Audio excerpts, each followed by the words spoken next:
este índice y te mide las actividades por METs. Por ejemplo, una actividad moderada serían de 3 a 6 METs y la intensidad vigorosa más de 6 METs. Aquí tenemos una tabla con los METs y cómo sé yo que estoy a 3, a 6 o más de 6. Pues bueno, pues aquí tenemos que han hecho hicieron un estudio donde podemos saber que, por ejemplo, planchar es una intensidad leve porque estamos a una intensidad de 2,3 METs, ¿vale? Y hay un gasto de energía del 35 calorías. Limpiar y quitar el polvo, leve. Jugar al golf, moderada, de 4,3. Andar a paso ligero, moderada, 5 METs. Correr de 9 a 10 kilómetros por hora, tenemos, por ejemplo, vigorosa, ¿vale? 10 METs. Una tabla aproximativa de las actividades que podemos hacer. Vale, ¿cómo evaluamos a nuestro paciente? ¿Cómo sabemos que realmente hay una mejoría, que realmente en nuestra actividad física, los objetivos que nos hemos planteado, hemos llegado a conseguirlo? Pues bueno, no existe un acuerdo sobre qué pruebas deben utilizarse para evaluar la capacidad de ejercicio y esto varía mucho siempre de un centro a otro, de un lugar a otro, dependiendo de los recursos que se tengan. Pero tenemos unos estándares, la prueba de 6 minutos marcha, el shuttle test, la presión inspiratoria máxima, también podemos medir si hay una mejora con la musculatura respiratoria, o una ergometría, sería ya un poco más específico, con el volumen o la potencia aeróbica y la capacidad anaeróbica con el volumen de oxígeno máximo. Lo ideal sería el 6 minutos marcha o el shuttle test. Si tenéis la posibilidad también de la presión inspiratoria máxima, pues también. Y ahí sabemos si hay un aumento de paso, si hay un aumento un aumento del oxígeno en sangre o tenemos una disminución de las pulsaciones y hay una mejoría realmente. Es, por tanto, necesario definir la intensidad donde se va a encontrar su umbral, tanto aeróbico como anaeróbico. Los datos nos permiten ajustar el entrenamiento aprovechando al máximo la capacidad de mejora que ese estímulo de ejercicio origina a los diferentes órganos y sistemas de reducir el riesgo de sufrir un accidente. Bueno. ¿Cómo planificamos? Vale, pues es fundamental saber que los componentes de un entrenamiento, de una actividad física, la fuerza, lo hemos comentado antes, la flexibilidad y la resistencia aeróbica. Cada actividad física que se haga cada día debe comprender estas tres premisas. Por eso es importante saber las características del sujeto, el nivel de entrenamiento que tiene previo. No es lo mismo, por ejemplo, una chica con fibrosis quística que está acostumbrada a hacer running y que sale a correr 5 días a la semana. Tenemos que planificarle la actividad física de otra manera a otra persona que no ha hecho nada en su vida, que está al 50% de la capacidad o está al 40% de la capacidad. No podemos entrenarlo de la misma forma. Vale, la fuerza la vamos a medir y vamos a ir aumentando todo esto conforme vayamos desarrollando nuestra planificación. Comprenderá por número de repeticiones, es decir, coger un peso o 2 pesos, número de repeticiones. Dentro de la fuerza podemos trabajar fuerza-resistencia, fuerza-hipertrofia o fuerza máxima. Dependiendo del número de repeticiones que hagamos. Luego podemos medir la fuerza con la velocidad. Si trabajamos a una velocidad más baja, trabajaremos fuerza-resistencia. Si trabajamos a una velocidad intermedia, fuerza-hipertrofia. Y a una velocidad máxima, fuerza máxima o fuerza explosiva. La fuerza máxima o fuerza explosiva la vamos a entender como, por ejemplo, cuando te vas a caer de un escalón o vas a tropezar, ese gesto que haces de no caerte, eso sería fuerza máxima. Fuerza hipertrofia sería para ganar volumen, ¿vale? Levantando bastante peso a una mínima velocidad, y fuerza resistencia es la velocidad que le vamos a dar al músculo, muchas veces con poco peso, ¿vale? Dependiendo de lo que queremos conseguir con nuestro paciente, trabajaremos de una forma o trabajaremos de otra. Si queremos conseguir masa muscular, trabajaremos fuerza hipertrofia. Si lo que queremos es, por ejemplo, no va a ser nuestro caso, pero se puede dar, que queremos perder peso o queremos perder volumen, trabajaremos fuerza-resistencia. Y luego el tiempo de descanso entre levantar una pesa, levantar otra, tenemos entre 15 segundos, que será fuerza-resistencia, entre una serie y otra serie, ahí trabajaremos fuerza-resistencia. Si hay entre serie y serie 2 minutos, será fuerza-hipertrofia, y 5 minutos con fuerza máxima, ¿vale?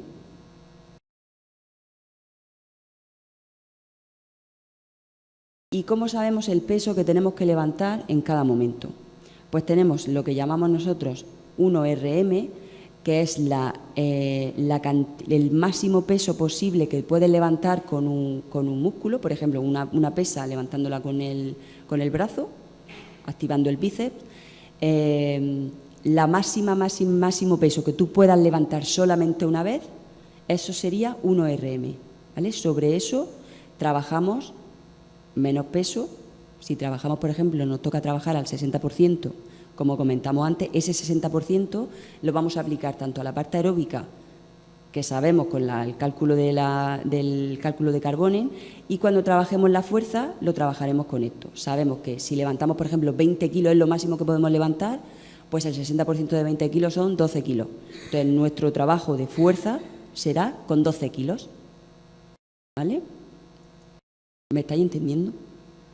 Que al principio parece un poco lío, pero es más fácil de lo que parece. Luego también podemos hacer esta medición 5RM, es decir, el máximo peso posible que podemos levantarlo 5 veces, o 10RM, el máximo peso posible que podemos levantar 10 veces. Dependiendo, por ejemplo, si nuestro paciente está genial, es deportista, ya va al gimnasio, está fuerte, pues le calcularemos esa fuerza con 1RM. Si es un paciente que todavía no ha trabajado nunca, no ha hecho ninguna actividad, sedentario, está un poco más flojo, entonces sí haremos mejor 10 veces para no sobrecargar esa musculatura y no producirle ningún daño. Luego tenemos la resistencia. Como hemos comentado antes, hacemos nuestro cálculo de Carbonen para saber cuál es su frecuencia cardíaca máxima, y el entrenamiento va a estar dentro de los parámetros que queremos trabajar. Con el pulsómetro trabajaremos así. Vale. Si trabajamos a menor intensidad, a una intensidad más leve, es decir, caminar.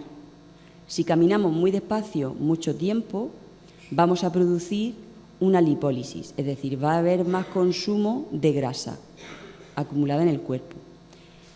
Si lo hacemos a una intensidad mayor, va a haber más consumo de hidratos más que de grasa.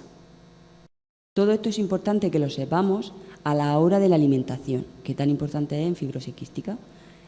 Es importante saber qué ejercicio estamos haciendo para saber si estamos gastando más de una cosa o estamos gastando más de otra. Vale, y luego el tiempo de recuperación entre un entrenamiento y otro también es importante. Es bueno hacer actividad física moderada 5 veces a la semana, por ejemplo, pero no es bueno hacer una actividad vigorosa 5 veces a la semana. Necesitaríamos después de esos 5 días 3 días de descanso absoluto, ¿vale? Entonces no queremos eso, queremos una actividad. Si la hacemos, por ejemplo, más intensa, con una actividad más vigorosa, podemos hacer 3 días a la semana, día sí, día de descanso, día de trabajo, día de descanso, ¿vale?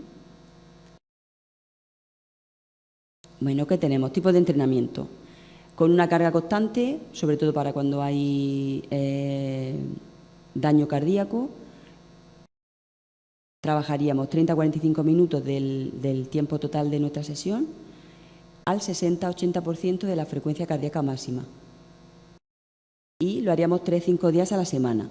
Luego tenemos, por ejemplo, podemos trabajar a un interval training, que tenemos una carga interválica, va alternando, por ejemplo, 30 a 40 minutos del tiempo total de la sesión, y va alternando 2-4 minutos a una frecuencia cardíaca mayor y un descanso de 1 a 5 minutos con una carga menor. Todo esto va a depender, como he comentado antes, de los gustos de cada paciente. Dentro de los 60 minutos de la sesión que vamos a hacer de actividad física, es súper importante, al menos media hora de actividad aeróbica. 15-20 minutos de fuerza y el resto de flexibilidad o de elasticidad. Luego, dentro de la flexibilidad, pues tenemos todos estos tipos de estiramientos, pueden ser activos balísticos, que son con movimiento, activos estáticos, activos asistidos, que el papá o el terapeuta le ayuda, pasivo y mantenido, pasivo forzado, facilitación neuromuscular propioceptiva. Esto ya depende del tiempo que tengamos, de lo que queramos trabajar.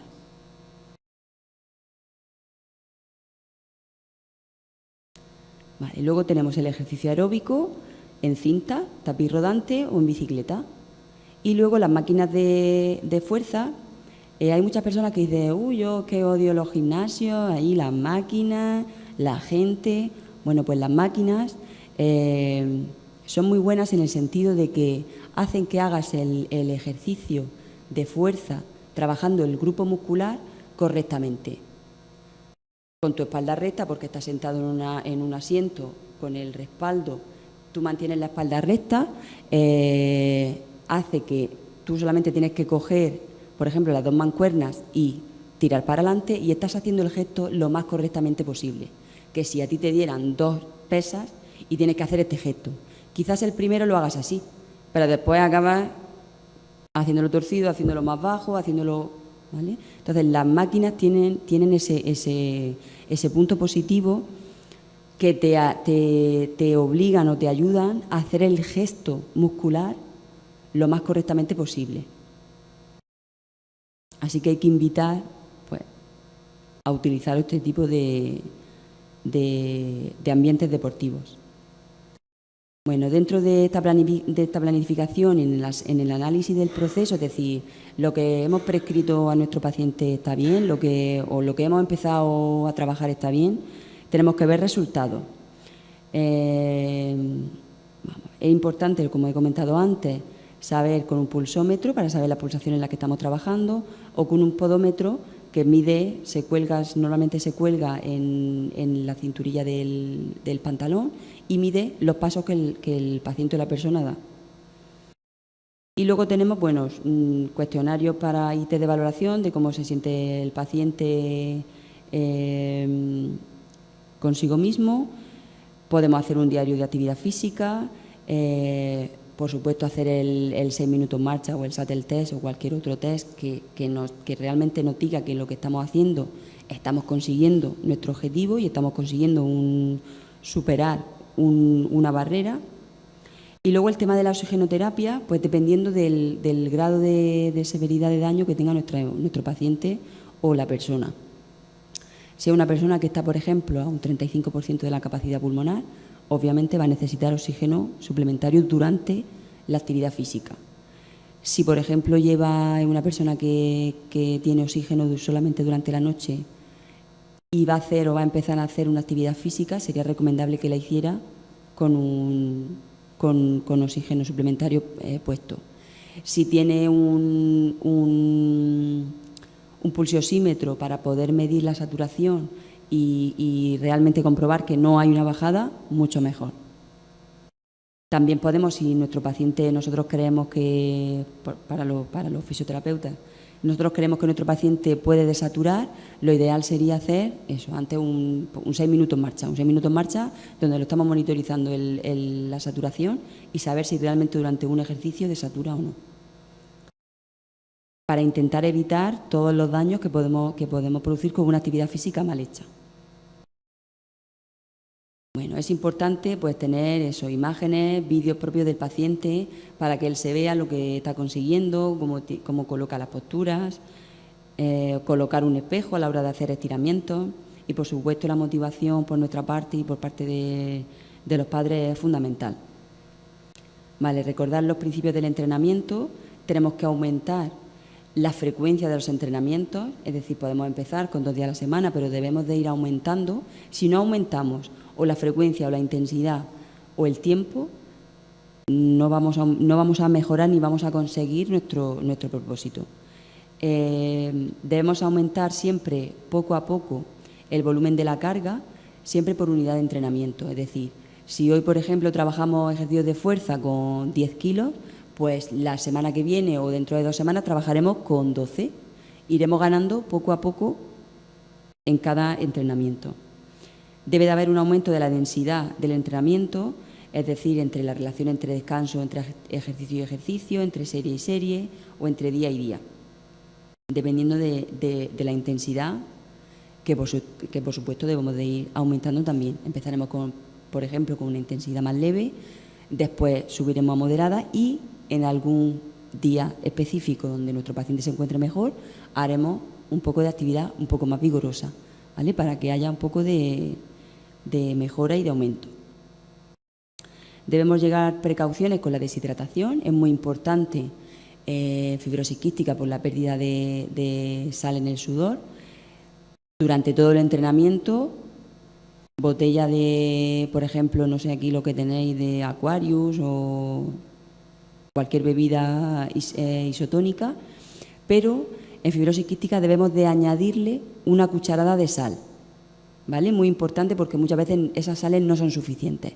Una cucharada de sal y durante todo el entrenamiento que vaya bebiendo eso para evitar la pérdida de sal.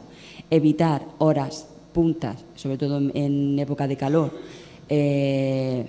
No vale salir a correr a las 12 de la mañana con 40 grados. O la ropa de entrenamiento que transpire. Todo eso es muy importante a la hora de evitar la deshidratación.